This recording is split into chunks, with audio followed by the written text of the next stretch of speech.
Welcome to Grand Prix, your go-to channel for the fastest updates in Formula One. We've got 3 hot stories for you, so make sure to subscribe and hit the notification bell to stay ahead of the pack. Let's get started. The saga over who will drive for Cadillac next year, or which drivers, if they go with 2 changes, is far from over. Each day brings new twists, and the team still seems uncertain about which path to take. Not long ago, reports claimed Valtteri Bottas had already signed a contract, with an official announcement expected soon so he could take part in testing later in August. But that reveal never came, and now fresh information suggests the second seat is still very much up for grabs. According to sources, the contenders include Brazilian driver Felipe Drugovich, currently Aston Martin's reserve, Sergio Perez, recently dropped by Red Bull and now without a seat, and a handful of rookies. Many insiders see Drugovich as the favorite if Cadillac decides to pair Bottas with a younger talent for the long term. If the priority shifts to a proven name who brings substantial funding, Perez remains a viable and attractive option. New reports from Planet F1 and Argentine outlet Olé indicate Perez is now extremely close to finalizing a deal. Negotiations have reportedly progressed well in recent days, with an official announcement planned for the Italian Grand Prix weekend, September 5th to 7th. If confirmed, the 35-year-old Mexican would return to the grid, bringing over a decade of Formula One experience, multiple race wins, and podium finishes to the ambitious Cadillac project. The potential arrival of Perez raises another question. Would this affect Bottas's place in the lineup? Some within the team had openly stated they wanted only one experienced veteran, with the second seat reserved for a younger driver to build for the future. Signing 2 seasoned competitors could shift the balance of the team's long-term strategy. Cadillac faces a pivotal choice.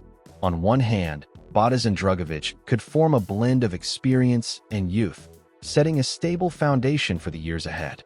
On the other, pairing Bottas with Perez would create one of the most experienced lineups on the grid, offering immediate racetrack and commercial appeal, but perhaps at the expense of nurturing a future star. There's also the marketing factor to consider. Perez has a massive fan base in Mexico and Latin America, a loyal following that could boost Cadillac's visibility and commercial reach in key markets. The sponsorship opportunities tied to his name alone could be a decisive point in the negotiations, especially for a team still establishing its footing in Formula One. Another angle is the development of the car itself. A pair of seasoned drivers could accelerate feedback and improvements, potentially shortening Cadillac's learning curve in its first years. However, this approach might limit the team's ability to cultivate a young talent into a long-term asset, something that could pay dividends down the road if managed correctly. As the days count down to Monza, speculation will only intensify. The team's final call could shape not just their debut season, but the trajectory of the entire project. All that's left is to see whether the Italian Grand Prix weekend will indeed deliver the long-awaited confirmation. So what's your take? Would Perez be the right move for Cadillac, or should they place their bets on youth and long-term potential? McLaren heads into Formula One's summer break with a commanding lead in the Constructors' Championship, an impressive 299 points clear of Ferrari. In the drivers' standings, however, the fight is far tighter, and it's an intra-team battle. Oscar Piastri currently leads by just 9 points over teammate Lando Norris. Max Verstappen sits in 3rd place, 88 points adrift, but the reigning champion is still viewed as a threat. No one can afford to underestimate Verstappen's ability to turn a season around. In a recent interview, McLaren CEO Zak Brown acknowledged that the title fight will likely come down to his 2 drivers. He revealed that discussions have already taken place within the team on how to manage the situation should both drivers remain in contention until the very end. Brown pointed to the British Grand Prix earlier this year as an example of the kind of tension they want to avoid. At Silverstone, Piastri finished 2nd behind Norris but was visibly frustrated after missing out on victory due to a controversial in-race penalty. The Australian had hoped McLaren might return the position to him to restore his lead, but the team did not intervene. That moment underscored the fine line between letting drivers race freely and managing internal rivalries. According to Brown, McLaren will stick to its policy of not favoring either driver, even with the championship margin so close.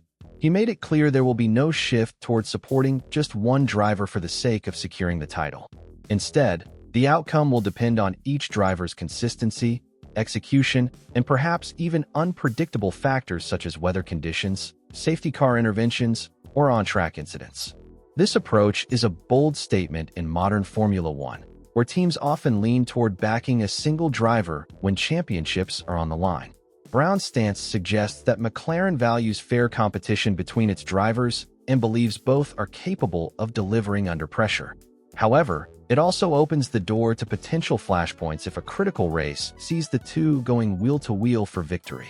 Maintaining harmony within the team will be crucial. The constructors' title may already be within reach, but a collision or costly mistake between Piastri and Norris could shift momentum in the drivers' championship and invite rivals like Verstappen back into play. As Brown noted, the challenge is to allow competition without letting it become destructive. For now, McLaren's plan is to let the fight unfold naturally, trusting that both drivers can manage the pressure and race respectfully. The second half of the season will test not only their pace, but also their ability to handle the psychological strain of a direct title fight against a teammate. So what's your take? Should McLaren continue letting Piastri and Norris battle it out on equal terms?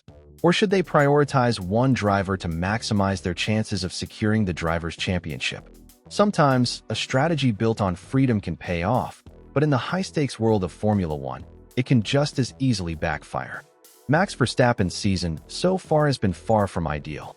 The Dutch driver has struggled to adapt to his car, which is not the strongest on the grid this year. As a result, he currently sits only third in the standings, not in direct contention for the championship at this stage.